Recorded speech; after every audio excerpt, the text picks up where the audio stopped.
الحمد للہ وحدہ والصلاة والسلام علی من لا رسول بعدہ اعوذ باللہ السمیع العلیم من الشیطان الرجیم بسم اللہ الرحمن الرحیم چوتھا پارہ سورہ آل عمران اور آیت نمبر 154 ثم انزل عليكم من بعد الغم امنة نعاسا يغشى طائفة منكم وطائفة قد اهمتهم انفسهم يظنون بالله غير الحق ظن الجاهلية يقولون هل لنا من الامر من شيء قل ان الامر كله لله يخفون في انفسهم ما لا يبدون لك يقولون لو كان لنا من الأمر شيء ما قتلنا هاهنا قل لو كنتم في بيوتكم لبرز الذين كتب عليهم القتل إلى مضاجعهم وليبتلي الله ما في صدوركم وليمحص ما في قلوبكم والله عليم بذات الصدور إن الذين تولوا منكم يوم التقى الجمعان انما استزلهم الشیطان ببعض ما کسبوا ولقد عفا اللہ عنہم ان اللہ غفور حلیم۔ معزز خواتین و حضرات،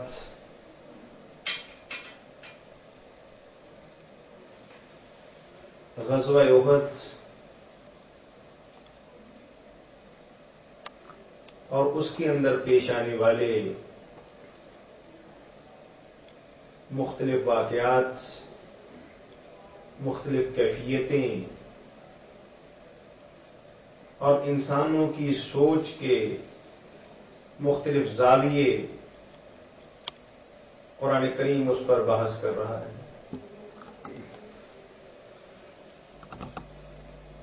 کل کے درس میں ہم نے دیکھا کہ اللہ وحدہ لا شریک نے فرمایا کہ بھی آپ لوگوں کی تھوڑی سی بے ترتیبی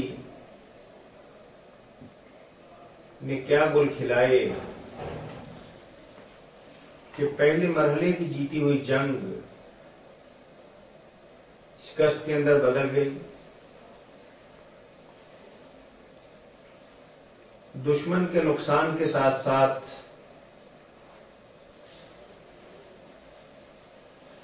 اہل مدینہ کا اور اہل اسلام کا اور امت مسلمہ کا بھی ڈھیروں نقصان ہوا۔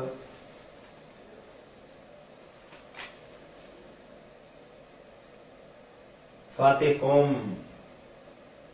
مفتوح بن گئی، غالب مغلوب ہو گئے، بگانے والے خود اپنی جان بچانے کے لیے مختلف طریقے اور بہانے تلاش رہے ہیں۔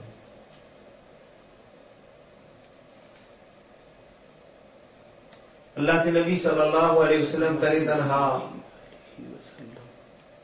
صرف چند صحابہ کرام یعنی 650 انسانوں کے لشکر میں سے 10-12 افراد جو ہے وہ ثابت قدم رہے، نبی کریم صلی اللہ علیہ وسلم کے ساتھ رہے، اور باقی جو ہیں مارکہ کچھ اس قدر شدید تھا کہ دائیں بائیں ہو گئے۔ تو اللہ عز و جل ان آیات مبارکہ کے اندر یہ بتا رہے ہیں کہ معاملہ بڑا گمبھیر تھا، نقصان بھی بے پناہ تھا اور جذبات بھی بڑے مزمحل اور حالات بڑے ناگفتہ بے تھے، ورنہ قریب تھا کہ صاحب اسلام حضور نبی کریم صلی اللہ علیہ وسلم کا کام تمام کر دیا جاتا، اور اسلام کی دعوت جو ابھی اپنی ابتدائی مراحل کے اندر تھی، یکدم دم توڑ جاتی اور پھر نہ جانے کیا سے کیا ہو جاتا۔ اللہ وحدہ لا شریک نے امت مسلمہ کو اس بہت بڑے نقصان سے بچایا اور پھر سے ان کی قوت کو اکٹھا کیا اور ان کے جذبات اور خیالات اور احساسات کو قوت بخشی۔ اور اللہ ایک اور فضل جو معرکہ کارزار کے اندر امت مسلمہ کو پیش آیا، اس کی طرف توجہ دلا رہے ہیں کہ جنگ کی حالت کے اندر تمہیں اونگ آ گئی۔ اب اونگ جو ہے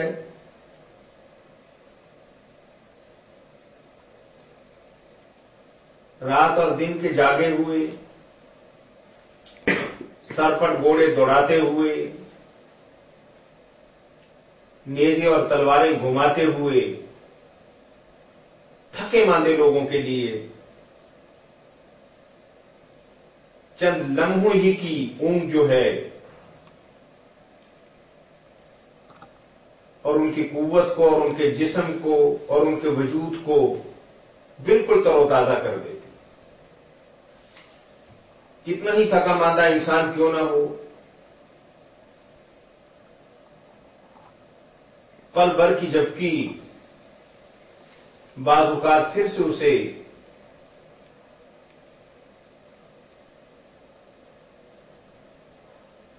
تر و تازہ کر دیتی۔ اور حضرت طلحہ فرماتے ہیں کہ عجیب منظر تھا کہ میں تلوار پکڑتا تھا اور تلوار میرے ہاتھ سے پھسل جاتی تھی، میں پھر اٹھاتا، پھر میرے ہاتھ سے چھوٹ جاتی۔ تو میں نے اپنے باقی ساتھیوں کو دیکھا تو ان کی گردنیں بھی جیسے ہودج کے ساتھ لگی ہوتی، اونٹ کے یا جانور کے کچاوے کے ساتھ کچھ ایسی حرکت تھی۔ اور حضرت زبیر بھی کچھ ایسی ہی بات کرتے ہیں۔ لیکن اس اونگ نے ہمیں ایک نئی زندگی بخشی، ہمارے جذبوں کو ایک توانائی بخشی اور ہمارے وجود کو ایک تر و تازگی سے آراستہ اور پیراستہ کیا۔ ایک تو اللہ وحدہ لا شریک اس نعمت مبارکہ کا ذکر فرما رہے ہیں، اور پھر اگلی آیت مبارکہ کے اندر ایک اور گروہ کی تصویر بیان کر رہے ہیں جو گیا تو تھا وہاں، لیکن حالات ناموافق ہو گئے۔ اب اللہ کی ذات پر بدگمانیاں شروع ہو گئی، طرح طرح کی باتیں ہوگی کہ اگر اسلام سچا مذہب تھا تو پھر تو ان کو غالب آنا چاہیے، اگر یہ لوگ سچ کے لیے لڑ رہے تھے اور سچ کے لیے یہ تلوار اٹھا رہے تھے تو پھر ان کی گردنیں کیوں کٹی؟ اگر یہ علیٰ کلمت اللہ کے لیے نکلے تھے تو پھر آج یہ مغلوب کیوں ہو گئے ہیں؟ اگر یہ اللہ کے سپاہی تھے تو اللہ تو کل قدرتوں کا مالک ہے، اپنے سپاہیوں کی اتنی بھی مدد نہیں کر سکتا کہ چند مکے والوں کے سامنے مقابلے کے لیے کھڑے ہوئے اور یہ جیت جاتے، فتح یاب ہو جاتے، موت کے ساتھ ان کی بڑھ بھیڑ نہ ہوتی اور معرکہ کارزار کے اندر نہ شہید ہوتے اور نہ زخمی ہوتے؟ یہ ایک نظریہ کچھ لوگوں کا تھا۔ تو اللہ اس کا جواب دیتے ہیں کہ بھئی دیکھو، جنگوں کے اندر فتح و شکست کوئی معنی نہیں رکھتی، اصل بات یہ ہے کہ کوئی انسان کس مقصد کے لیے معرکہ کارزار کے اندر قدم رکھتا ہے۔ اور پھر جہاں تک آپ مرنے کی بات کرتے ہیں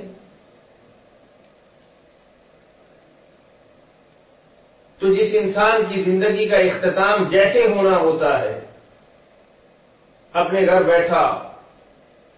کسی بہانے سے باہر نکلتا ہے، سڑک پر آتا ہے، اچانک گاڑی کا ایکسیڈنٹ ہو جاتا ہے، یا اپنی دکان پہ بیٹھا ہے، گھر جانے کی تیاری کرتا ہے تو راستے کے اندر لقمہ اجل بن جاتا ہے۔ تو اللہ فرما رہے ہیں کہ دیکھو مرنا تو تم نے ہے ہی ہے، اور پھر تمہیں کیا پتا ہے کہ اپنے گھر کے اندر مرو گے یا باہر مرو گے، بازار کے اندر تمہاری جان لی جائے گی یا کسی سفر کے اندر تم موت سے ہمکنار ہوگے، یہ بہانے کے ساتھ تم خود بخود اپنی موت کی طرف چلتے جاؤ۔ بالکل ایسے جیسے ایک انسان اپنی دنیاوی آرام گاہ کے لیے اپنے بستر کی طرف جاتا ہے، تو اسی طریقے سے ایک انسان مرنے کے لیے اپنی آخری زندگی کا اختتام کرنے کے لیے غیر ارادی طور پر، بغیر کسی منصوبے کے، بغیر کسی پلان اور پروگرام کے اس راستے پر چل پڑتا ہے جس راستے کے اندر اس کی موت لکھی ہوتی۔ اور یہ اس وقت کی بات نہیں، آج کا انسان بھی دیکھ لے کہ کتنے ہی لوگ ہیں نہ کسی مارکے کے اندر مارے گئے، نہ اپنے بستر پر مرے، لیکن اتفاقی طور پر اپنے گھر سے نکلے اور ایسی منزل کی طرف چل پڑے کہ جو منزل ان کی زندگی کا اختتام تھی۔ تو اللہ نے فرمایا کہ مر جاؤ گے، موت آ جائے گی، بہانہ بنے گا، اور تم خود بخود اپنے گھر سے نکلو گے اور اپنی آخری منزل کی طرف گامزن اور روادامہ ہو جاؤ۔ یہ تو اللہ کہتے ہیں کہ ایک نظام تھا، اور یہ نظام ہم نے اس لیے رکھا تھا کہ کھرا اور کھوٹا الگ کر سکے۔ تمہارے جیسے بے ایمان اور منافق جو اپنی زبانوں سے لا الہ الا اللہ کا پرچار کرتے ہیں، دل سے مسلمانوں کے ساتھ نہ ہیں، نہ اللہ کے ساتھ ہیں، نہ رسول کے ساتھ ہیں، نہ امت مسلمہ کے ساتھ ہیں، تمہاری پھر آزمائش کیسے ہوگی؟ کیسے پتا چلتا کہ تمہارے دلوں کے بذات صدور، تمہارے دلوں کی جو تہیں ہیں اس کے اندر کیا چھپا ہوا ہے، اور تمہارے دماغ کے اندر اور تمہارے دل کے نہا خانے کے اندر تم نے کیا چھپا رکھا ہے؟ اگر یہ موت کا مرحلہ اور فتح و شکست کا مارکا اور فاتح و مختوف کی بات اور غالب اور مغلوب کا مارکا اگر ہم نہ سرزد کرتے تو تمہارا کیسے پتہ چلتا؟ پھر تو ہر آدمی یہی بات کہتا کہ انا ولا غیری، کہ ہم تو مارکہ کارزار کے اندر اترنے والے ہیں۔ اگر ہر آدمی کو پتا ہوتا کہ میدان جہاد کے اندر اترنے والا ہر آدمی فاتح ہوگا، اور ہر آدمی یہ تصور کرتا کہ اللہ نے اس کے ساتھ کامیابی اور کامرانی اور غنیمت کا وعدہ کیا ہے، تو کون بے وقوف آدمی اس جنگ سے پیچھے رہے؟ لیکن اللہ نے بتا دیا کہ بے شک اللہ کے راستے کے اندر تم لڑ رہے ہو، اللہ کے سپاہی ہو، شیطان کو شکست دینے کے لیے تم نکلے ہو، لیکن عین ممکن ہے کہ تم اپنی جان کی بازی ہار کے آ جاؤ، اور یہ جان کی بازی ہارنا تمہارے لیے نقصان کا باعث نہیں ہے، اور تمہیں کوئی ضرر نہیں پہنچانے والی بات، اور نہ تمہارے نامہ اعمال کے اندر کسی کمی کا یا اللہ کی ناراضگی کا باعث ہے۔ اگر تمہاری جان اللہ کے راستے کے اندر چلی گئی تو تم امر ہو جاؤ، ایسی زندگی اللہ عطا فرمائیں گے کہ کائنات پوری اس پر رشک کرے۔ اور حدیث مبارکہ کے اندر آتا ہے کہ اللہ جنتیوں سے پوچھے گا کچھ اور چاہیے، کوئی اور خدمت، آپ ہمارے مہمان کو، یہ ہمیشہ کی جگہ۔ صرف ہم شہداء یہ بات کہیں گے کہ اللہ دنیا کے اندر بھجوائیے الہی کلمت اللہ کے لیے، آپ کی رضا کی خاطر میں دوبارہ اپنی گردن پہ چھری چلوانا چاہتا ہوں کہ وہ لذت جو اس وقت حاصل ہوئی تھی وہ جنت کے اندر بھی نصیب نہیں۔ یعنی ایسی زندگی اللہ انہیں عطا فرمائے۔ اور یہ آزمائشیں جو ہیں اسی سے تو کھرے اور کھوٹے کا، اپنے اور پیرائے کا، اللہ کی فوج کا اور شیطان کے ساتھیوں کا پتہ چلتا ہے۔ ثم انزل علیکم من بعد الغم امنۃ نعاسا، اللہ کہتے کہ مارکہ کارزار کے اندر چند لمحوں کی جو نیند ہے، ہلکی سی اونگ جو ہے، یہ بدر کے موقع پر بھی اللہ نے فرمایا، یہ احد کی بات ہی نہیں ہے۔ اس اصل نعمت غیر مترقبہ کو وہی سمجھ سکتا ہے کہ جو کئی دن کا جاگا ہوا، تھکا ہوا